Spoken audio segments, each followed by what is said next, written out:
नमस्कार प्यारे साथियों, कैसे हो सभी। आशा करता हूँ सभी बहुत अच्छे होंगे, बहुत अच्छे से आप लोग जो है वो अपनी तैयारी कर रहे होंगे। आज एक बड़ी खबर 8वें वेतन आयोग को लेके सरकारी कर्मचारियों में खुशी की लहर है। उसी को एक्सप्लेन करूंगा। एक लेटर आया है और उस लेटर के बारे में बहुत सारी वीडियो जो है वो इंटरनेट पे काफी बन भी चुकी है। सोचा हम भी बना देते हैं। तो ऐसी जो जानकारियां हैं वो मैं निरंतर लेके आता रहता हूँ। आज का वीडियो आप लोगों ने देखा है मेरा, और उसमें मैंने आप लोगों को यही चीज बताने का, जो थंबनेल भी आप लोग देखोगे तो बताया है कि सैलरी कितनी हो जाएगी। सबसे बड़ा इश्यू यही है, जितने भी कर्मचारी लगे हैं सबके माइंड में यही है कि भैया सैलरी कितनी हो जाएगी। जब 7वां वेतन आयोग लगा था तो उस टाइम पे सैलरी कितनी बढ़ी थी, 8वें में कितनी बढ़ेगी।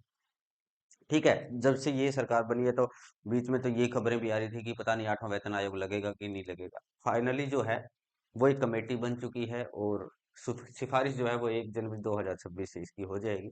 तो अभी हम बात कर लेते हैं कि 8वां वेतन आयोग और इतनी बढ़ेगी सैलरी। इसके साथ साथ कुछ और इम्पोर्टेंट फैक्ट्स जो है वो भी हम लोग जो है वो पढ़ लेते हैं कि केंद्रीय कर्मचारियों को जो है बड़ा तोहफा मिलेगा, राज्य कर्मचारियों को भी मिलेगा। जहां जहां पे स्टेट गवर्नमेंट और सेंट्रल गवर्नमेंट सेम है, वहां पे ये चीज जो है वो जल्द लागू हो जाएगी। तो 8वें वेतन आयोग की केंद्र ने जो है वो मंजूरी दी। उसके बाद हम बात कर लेते हैं कि भैया 8वें वेतन आयोग की जो है वो मंजूरी मिल चुकी है। ये ब्रेकिंग न्यूज आप लोगों को जो दिखा रहा हूँ, ये आपने किसी भी न्यूज चैनल के ऊपर चलती हुई देखी होगी। अभी जो नया लेटर आया है उस लेटर पे हम लोग जो है वो बात करेंगे। ये एक लेटर आप लोगों को दिखा रखा है, ये वाला दिख रहा है आप सभी को। अब इसकी चीज क्या है देखो। इसकी अध्यक्षता मैंने सारा टाइम खराब ना करते हुए तुम्हारा यहाँ पे लिख लिया कि अध्यक्षता जो है वो पीएम मोदी ने जो है, पीएम मोदी की अध्यक्षता में जो है ये एक परफॉर्मा जो है वो तैयार हुआ है। तो 8वें वेतन आयोग एक अस्थायी निकाय होगा। इसके अंदर क्या होंगे, 3 मेंबर जो है वो बनेंगे। ठीक है, जिसके अंदर क्या होगा, एक अध्यक्ष है, ठीक है, एक पार्ट टाइम मेंबर है मेरे भाई, और एक क्या है, मेंबर सेक्रेटरी है। ठीक है, यानी कि सदस्य सचिव है। तो 8वें वेतन आयोग का जो है वो गठन हो चुका है और इसे 18 महीने के अंदर क्या है, रिपोर्ट देनी है। ये इस लेटर के अंदर लिखा हुआ है। जो चीज इस लेटर में लिखी है वो आसान भाषा में मैंने तुम्हें यहाँ लिख के बताई है, तो आप लोग जो है वो पढ़ सकते हो। इतनी बड़ी अंग्रेजी तुम लोगों को नहीं पढ़नी है तो ना पढ़ो भैया। हिंदी हमारी मातृभाषा है, हम क्या है हिंदी में आ जाते हैं। तो मैं सीधा सीधा जो इसके मुख्य पॉइंट है वो सारे के सारे यहाँ पे मैंने लिख दिए।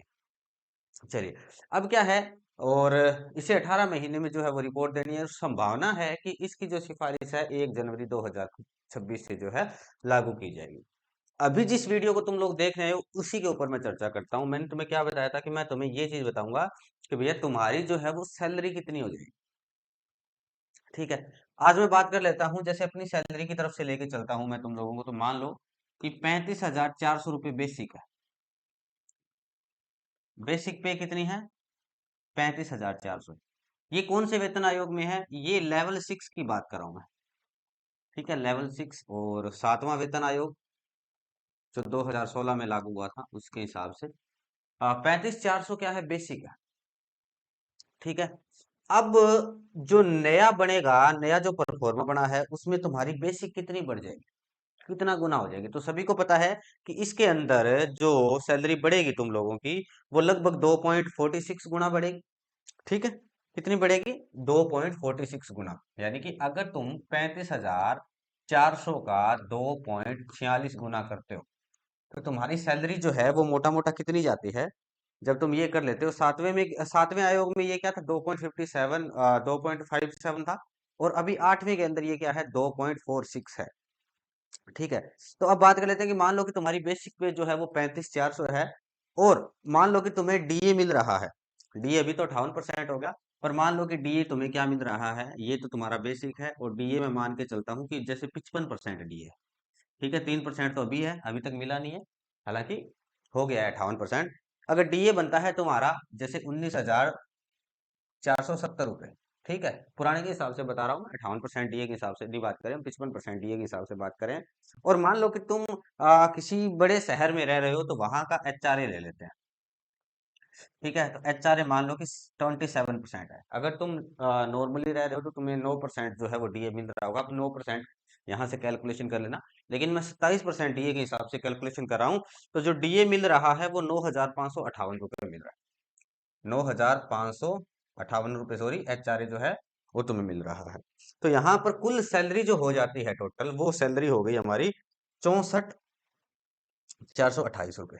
ठीक है, तो टोटल जो सैलरी है वो कितनी होगी मेरे भाई, 64,428।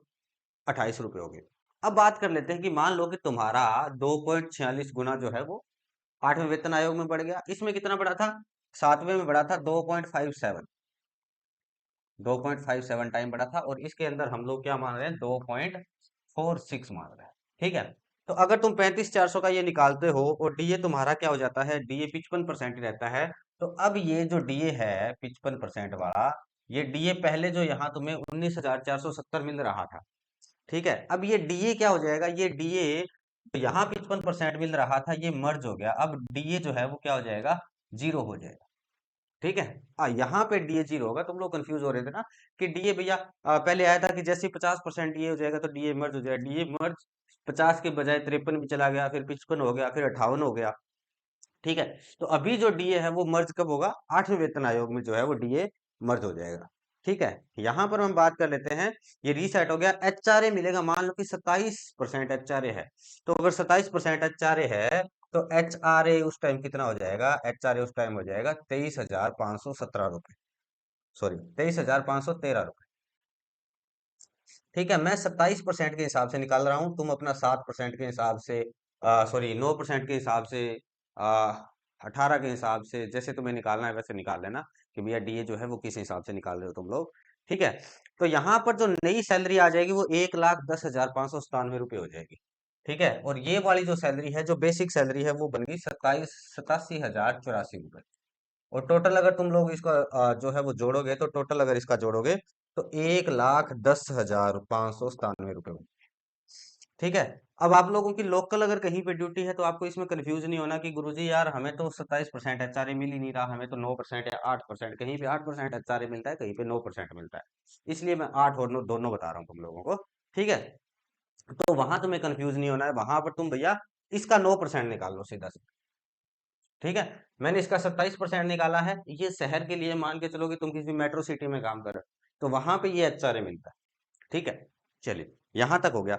अब एक चीज और आती है जिसका नाम आता है कि फिटमेंट फैक्टर। क्या चीज होती है? ठीक है, एक नाम तो तुम लोगों ने सुना ही होगा जिसे हम लोग क्या बोलते हैं? फिटमेंट फैक्टर बोलते हैं। Fitment factor. अब ये फिटमेंट फैक्टर क्या है? फिटमेंट फैक्टर का मतलब ये है, सीधी आसान भाषा में समझोगे तो तुम्हारा बेसिक जो है वो कितना गुना बढ़ जाए। फिटमेंट फैक्टर का सीधा सा मतलब ये है कि तुम्हारा जो बेसिक है वो कितना गुना बढ़ जाएगा। तो ये क्या है? एक मल्टीप्लायर नंबर है जिससे पुरानी बेसिक सैलरी को गुणा करके नई बेसिक सैलरी तय की जाती है। ठीक है, क्या चीज है? एक मल्टीप्लायर है, लिख सकते हो तुम लोग। एक मल्टीप्लायर है जिससे गुणा करके, जिससे पुरानी बेसिक को गुणा करके नई सैलरी तैयार की जाती है।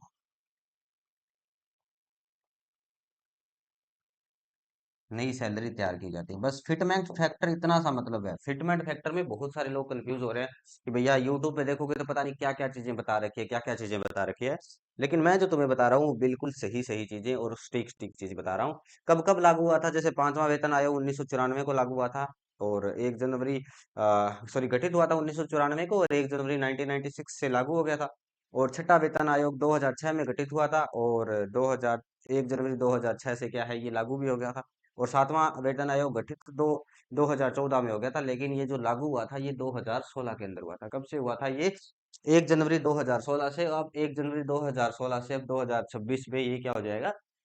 दोबारा लागू हो जाएगा। 10 साल बाद इस चीज को क्या हो गया? 10 साल हो गए।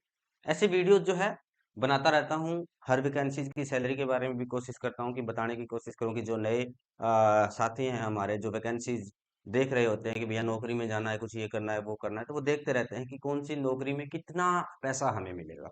ठीक है, तो 8वां वेतन आयोग यहाँ पर मैंने आप लोगों को पूरा बता दिया। एचआरए आप अपने हिसाब से कर लेना। मेडिकल आप लोगों को 1,000 रुपये फिलहाल मिल रहा है, अगर आप हरियाणा में कहीं पे जॉब कर रहे हो तो 1,000 मेडिकल का मिल रहा है। वो मेडिकल अलग से जोड़ लेना, और मोटा मोटा सैलरी जो है ये हो जाएगी। कोई बोल रहा है कि सैलरी गुरुजी 5,000 बढ़ेगी, 10,000 बढ़ेगी, 20,000 बढ़ेगी, लेकिन अनुमानित सैलरी 2.46 के हिसाब से ये सैलरी तुम्हारी प्रॉपर सैलरी होगी। अगर बेसिक तुम्हारा ये एचआरए तुम्हारा 27% है, और ये 27% कहाँ है? शहरी जो इलाके हैं, जैसे मान के चलो कि दिल्ली है, ऐसी जगह जो है वहां पे ये 27% मिलता है। अगर आप लोगों की ड्यूटी मान के चलो कि नॉर्मल है कहीं पे, तो वहां पे 8 या 9% एचआर आपको मिलता है। ऐसी वीडियोस के लिए चैनल को सब्सक्राइब कर लो। वीडियो पसंद आया लाइक करें, अपने दोस्तों के साथ शेयर करना ना भूलें। जय हिंद जय भारत। कोई भी वैल्यूएबल राय है तो भैया कमेंट सेक्शन में लिख देना। Thank you so much. जय हिंद।